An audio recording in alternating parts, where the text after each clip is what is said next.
Hello, welcome back to another Values Theory channel. I'm Jacob from Jay's Books Corner, and we're going to jump into my 21 books I read in January. I think if I'm going to read this many books in a month, I think we're probably going to have to split these up into two parts, just because like this video is already going to be so long, and I'm just annoyed about it. We have 7 books to talk about that I do not own. I want to say it's 7, but 2 of them include sequels and stuff, and so we're going to hold up the first book or the book I read in it and talk about the whole thing in general. Okay, let's get started. It'll make sense as we get there. So the first one we're going to talk about is The Raven King by Nora Shavik, I want to say is the author. This is the second book in the Fox Court series. The first one follows Neil as he joins Etsy team as he is running away from his past. They're fabulous, but do look up trigger warnings, and also the writing style is pretty terrible, but the characters are the best part. So if you're going to read it, I recommend it for the characters. They can be kind of annoying sometimes, but I think it's like a lovable hatred type of moment. The next one is a Schitt's Creek tell-all.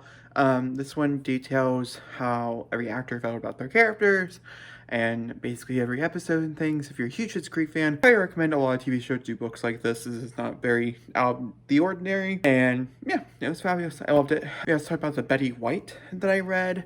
I read her memoir, I think that came out in like either the late 80s or late 90s. I don't remember which. But this details her entire time in Hollywood and her experiences and things like that. It was not really for me personally when talking about memoirs and things. This was a little bit, I like much more like personal stories and getting to learn about the actors. Most memoirs I read are about actors and stuff. And this was much more about like her times on set and thing and not about her personal life. I have heard there's another one that is much more like that, and so maybe I'll pick that one up later on this year to see how it compares. The first 2 that we're going to talk about, I don't have the sequel. I won't put up any of the sequels on the screen as I'm already holding a book up from that franchise. Okay, the first one is Ice Planet Barbarian. I read the first 2 of these this month for literally no reason. I'm not gonna lie to you. The first one follows Georgie. I always think it's wrong.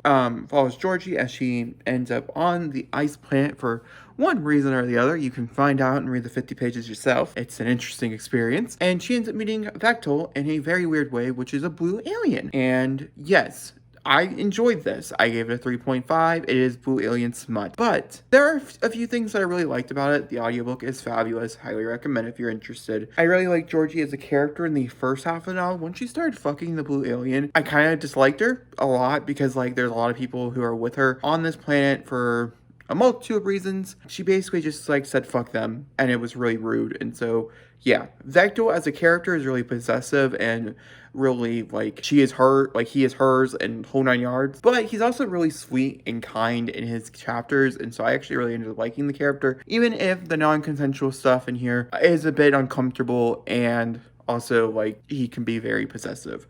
Not as possessive as book 2. I'm not going to tell you who book 2 is about, as, like, it is a character in here, and I don't want to spoil any storyline, so I'm not going to actually really tell you what book 2 is about, which I'm not going to show you the cover. I really hated it. The non-consent stuff was, like, turned up to 11, and there's nothing I hate more than, like, non-consensual sex in books. Just true. I think understandably so, though. Then, I read Heartstoppers Volume 2 through 4, also.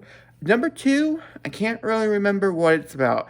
I keep saying that because I really don't. These are by Alice Oseman, by the way. The second one, I don't remember. The first one, the original Heartstoppers, which I read back in December, those were all rereads. This was a new read. All these are rereads, though, 1 through 3. I read them for a second time. The original one is about Nick and Charlie as they meet. They become friends and then become more than friends. It's really sweet, really cute. The second one started dealing with some more heavier topics. The third one they end up going on a school trip, which deals with some like we're in the thick of things. And then the fourth one, we're still in the thick of things, but I think it was a nice mixture between real love and things, and you can just feel it more. Here, there wasn't a lot of animosity as there was in the third one, which actually ended up hurting my score for that. This was a 5 for me. Absolutely adored it. Could not recommend the series enough. Then we have Freed by E.L. James. This was my 1 star for the month. I gave it a 1.5. 3 did nothing for the Christian Grey, Anastasia Field, 50 Shades Grey universe. Can't believe I said universe, but in reality, that's what it is. It did nothing. I personally like Grey and Darker much better than the original trilogy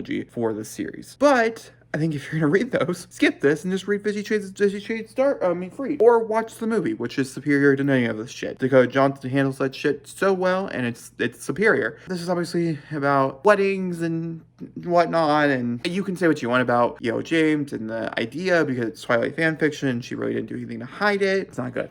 It's not good. And it's disappointing because, like I said, I really enjoyed her version, like reading from Gray's point of view in Gray and Darker. And so I was really looking forward to Freed, and it just was a colossal failure. You know what was not a colossal failure on my reread? Midnight Sun by Stephanie Meyer. We got Gray instead of Midnight Sun, you know what I mean? And Midnight Sun's great. This is Edward's point of view from Twilight. Really is just the events of Twilight in this big behemoth of book, which is hilarious. You guys can't see it, but Twilight's literally sitting right there, and it's like nowhere near as big as this. And with Midnight Sun specifically, okay, I really liked a lot of it, except that, like, Edward doesn't have an off switch, which makes sense. He's a vampire, but he doesn't sleep at all, and also he reads minds, and so, like, he has no off switch, and so that can be very taxing to the brain. I would say probably, like, right here or somewhere, like, halfway through, maybe a little more than that. It got really hard to read. Again, I remember feeling a bit of a struggle the first time I read it, and the second time was the same. They both got a 4 for me. Really enjoyed this world. Really looking forward to sequels. Actually, I'd be really interested to see someone else's take on the Twilight world, like actually set in Twilight, because I think the world's so cool, which you do with vampires and stuff. I really enjoy it. But I just don't really think Stephanie Meyer can write it. Is that an unpopular opinion? Then I read another 5-star. It was also another reread, and that was Lee Reinhardt's Swimming Lessons. This is a poetry collection that she wrote. It follows loss, talks relationships, love, what you'll do for a person for love, and what they won't do for you, and things like that. It's beautiful. The audiobook is phenomenal. The print copy is phenomenal. One of my favorite poetry collections I have ever read. Then I read Fruit Baskets, collection number 1 character. This is obviously the first 13 chapters, by the way. This follows our main character as she's going through some really hard struggles and having to end up moving in with a group of boys who have unusual gifts. It's weird. I didn't really like it, to be fair. I'm really looking forward to the anime, though. And if you're interested in it, I do recommend, I don't think pick up the first full collection. I might would have found something a little bit smaller. Maybe try to read like the first like chapter or so of this, because then you would really know what the book's about. Because I thought it was like this like drama in high school about romance and stuff, and it's not. I mean, it is, but it's not at the same time. Somewhat disappointing for me in that regard. My DNF for this month, I should have talked about it in the beginning, I totally forgot, is Endless Nights by Agatha Christie. I got about halfway through this, and I wanted some like murder mystery shit, and I had originally thought that's what it was. This is about a man who's down on his luck. He's basically penniless, and he ends up buying a property for dirt cheap that he fell in love with, and then they gave it to him basically for like nothing. And there's a girl in there that he ends up actually really liking, and it's somewhat about their romance, but it's also about the dark things that this place, Gypsy Acre, brings to the table. It's very atmospheric, very like a little intense in parts and things, at least in the first half. I haven't really got to the nitty-gritty parts, but it wasn't what I wanted, so I will be picking it up again in like October, where I think it's going to shine. Can't wait for that. For a book that I really thought was going to be a 5, or maybe a 4, because The Troop in its defense did not get a 5. So maybe like a 4. It did not. It failed. And that is Scott Smith's The Ruins. The Ruins is, I had originally heard about The Ruins because of its movie, which I saw a long time ago. I was really excited to rewatch it. With the actual book itself, it's really annoying. None of the characters likable, and it really is a character-driven body horror survivalistic story. It's about a group of friends, group of people who know each other. I always feel wrong saying it's friends. Group of people who know each other who end up going on a trip to Mexico right before they start med school, and they end up trying to find these ancient Mayan ruins, like horrible things that are like protecting it. I don't know. It was not great. I laughed at it, not with the book, but against the book. And the third act kind of plot twist, which is very seeable. You definitely know where you're headed. I personally think was a little bit too far out there for me personally. It was a little bit like, you really did just jump the shark. I've not read a lot of reviews, so that could be totally like not what people think. I also don't know how well rated this is. The Troop is much better if you're looking for some goriness. I think that's just probably where you're better off going, as it really is like unsettling. It makes your stomach kind of like ooh. This makes your stomach go ooh, but it's like not good enough to like warrant the ooh-ness of the stomach. I'd also like to mention the ending does hold its ground, and that's the only thing I liked about it. Like, there was like moments in it that were like really gross and things, so it is like kind of gross out horror, but it was just, I didn't care. With The Troop, I had people in The Troop, which is by Nick Cutter, that I cared about, that like I thought the horror was warranted. Here I was just like, yeah, kill him, I don't care. Then I read Strange Planet by Nathan W. Pyle. This is about the little aliens that are trying to discover like what humans do, but they're doing it as aliens instead of like taking like a body snatcher situation. I want to say the cat ones are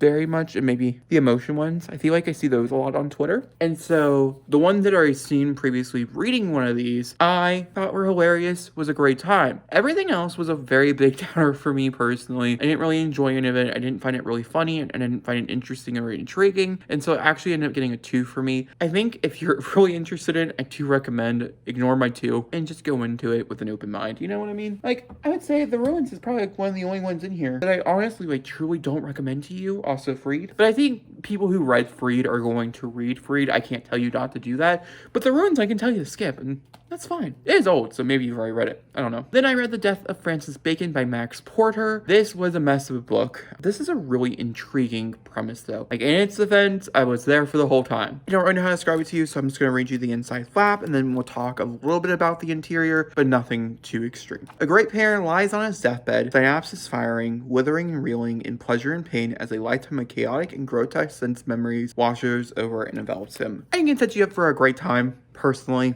and I just don't think that the great time is delivered. This ended up being a 2.75 or something for me. This is a very interesting concept because it's like paintings told in stories. So each chapter is a canvas size. In the chapter, you're describing what would be on that canvas, but in so much more like details and texture. It's like analyzing what that painting would be about, which is so interesting and intriguing. There's just no really point to the story, and I couldn't really find a reason why the characters are so unlikable and doing such horrible things throughout the novel. And by the end of it, I just really liked the concept. I just thought it could be better done, which I've heard no one talk about, so it must be like really obscure. Then I read Lore of Olympus, which was based on a webtoon comic from Rachel Smythe. This is volume 1. Do not plan on picking up the rest of the series. This was just moderately okay for me. This is a Hades and Persephone retelling. I didn't really enjoy the art style. It is very intriguing, but I just don't really like how the faces were designed.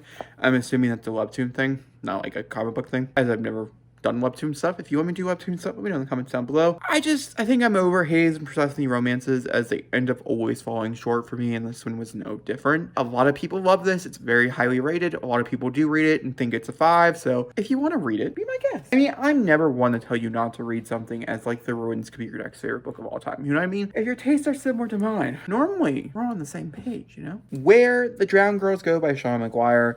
This is book 7, the Wayward Children series. Wayward Children is about a group of, is about kids who end up finding doors that go into these magical lands, and they end up getting sent out for one reason or the other, and they go to a school called Wayward Children, where it is for them to kind of heal about the pain and the trauma that they experience in the door, and also being like evicted from like their happiness. Now, this one actually goes into the Whitethorn Institute, which is like the polar opposite of that. You send your kids there if you think they're crazy and you want them to adjust back to normal world and forget about their door ever existing. Interesting concept as its own. I think it really just ended up falling extremely short for me personally. The opening was great. The ending was rushed. The epilogue was tacked on, even if it was so cool to read. It was just annoying, but I was like, damn it, I really like it, but I also really hate it. And then the middle was pointless. So like for that, it makes it sound like it should be like a 1 or a 2, but really it's a 3, because I've read the rest of the series and I know where this lays. So it's a 3. I personally think, and I thought about this one for the past like 2 books in the series, if they were like 50 to 100 pages longer, it would be great. All right. Next one is Poison Ivy Thorns. I have a hot take on this, and so we're going to talk about it. This is Kelly Keplinger, illustrated by Sarah Kippen. This is another DC comic. I enjoy the artwork of it. I just don't like her character design, because that's not Selena Kyle. And also, this follows Pamela Ivy. She is trying to figure out her life, but also she's dealing with some pretty heavy topics at home, and she ends up in this relationship and she doesn't really know how to feel about it. But also it is about misogyny and abuse towards women and assault and things, and I just don't think it was handled well on any of the topics it tried to discuss personally. And all the characters were extremely unlikable except for our 2 main leads, and it really did end up hindering my experience. This was a 3 for me. And yeah, I just don't think Cody Keplinger was a great choice to try to talk about such heavy topics. I've never read The Duff, so it could be centered around heavy topics. I just didn't think it was. The next one we're going to talk about is I Am the Rage by Dr. Martina McGowan. This was a 5-star, like I had said. It's a personal favorite. This is really detailing the past 2 or 3 years in the Black community, following the Black Lives Matter movement, which has been going on way longer than that, but detailing George Floyd and also Breonna Taylor. That's what this talks about. It's fabulous. It's amazing. I thought it was so well done.